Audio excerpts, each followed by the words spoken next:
सामने आया था, जहां पर एक मुस्लिम व्यक्ति जिसका नाम आजम है और अपने आप को जिला पंचायत सदस्य बताता है, उसने रुद्राक्ष की माला गले में पहनी और कलावा हाथ में पहना। क्या ये किसी जिहादी मानसिकता को नहीं दर्शाता?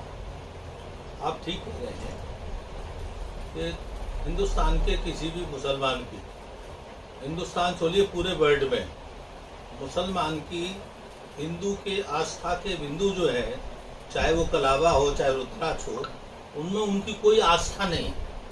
वह एक योजनाबद्ध षड्यंत्र के तहत माला पहनकर या कलावा बांधकर जिहाद का काम करते हैं। और यही काम जो आप बता रहे हो, आजम नाम का व्यक्ति और उसका एक गैंग है जो कभी कलावा बांध लेते हैं, कभी रुद्राक्ष पहन लेते हैं और हिंदुओं को फंसाते हैं। और वे बहुत बड़ा उनका प्रॉपर्टी डीलिंग का सुना है हमने काम है, और उसके माध्यम से हिंदुओं को फंसा करके उनके पैसे की लूट करते हैं।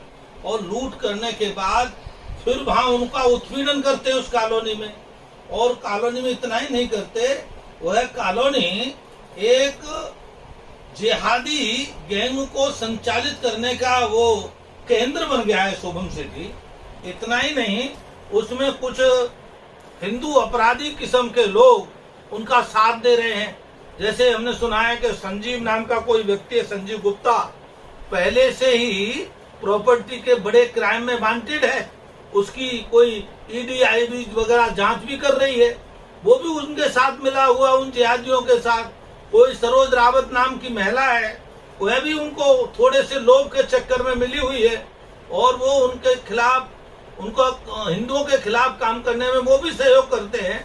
तो ये वास्तव में हिंदुओं में भी दो चार लोग ऐसे हैं जो जयचंद हैं, जो उनको थोड़े से पैसे के लोभ में कमाने के चक्कर में उनके जिहाद को मदद करते हैं। और मैं उत्तराखंड सरकार से और विशेष रूप से उत्तराखंड के यशस्वी मुख्यमंत्री श्री पुष्कर सिंह धामी से मैं आग्रह करूंगा कि जो शुभम सिटी है, शुभम सिटी एक अवैध सिटी है और यहाँ पर न रेरा से उसकी मान्यता है, न हरिद्वार विकास प्राधिकरण से मान्यता है।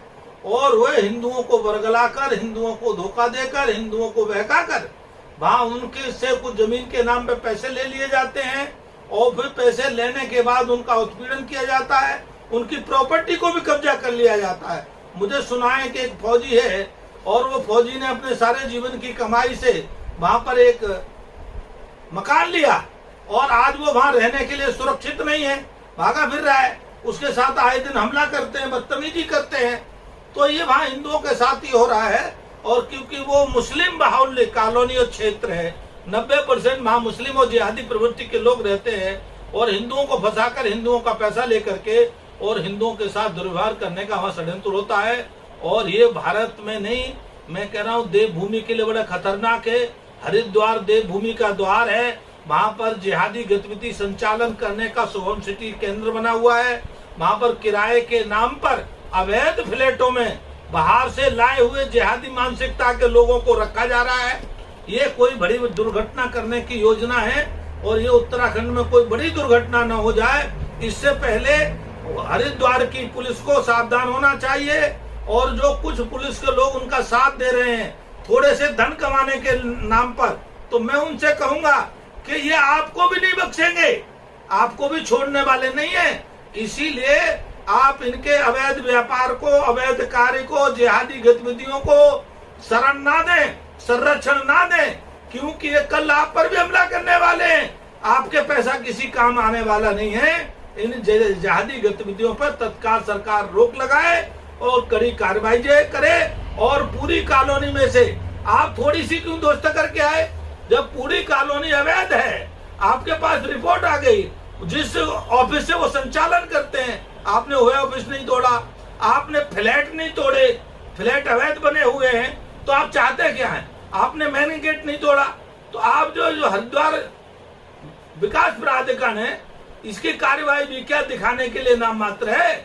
और आपको पता नहीं है, पुष्कर सिंह धामी का जब बहुत बड़ी हजारों एकड़ जमीन जो किसी ने वो मजार के नाम पे इन लोगों ने जिहादियों ने कब्जा कर रखी थी, जब बुलडोजर वहां चल सकता है तो आपको बुलडोजर चलाने में क्या दिक्कत हो रही है? आपकी कोई सांठ गांठ तो नहीं है। और अगर आपको ज्यादा दिक्कत हो तो मैं खैर पुष्कर सिंह धामी से बात करनी पड़ेगी मुझे। आपको मैं अभी चेतावनी दे रहा हूं, आप समय से रहते कार्रवाई कर लीजिए, और नहीं तो इसके परिणाम बहुत भयंकर होंगे।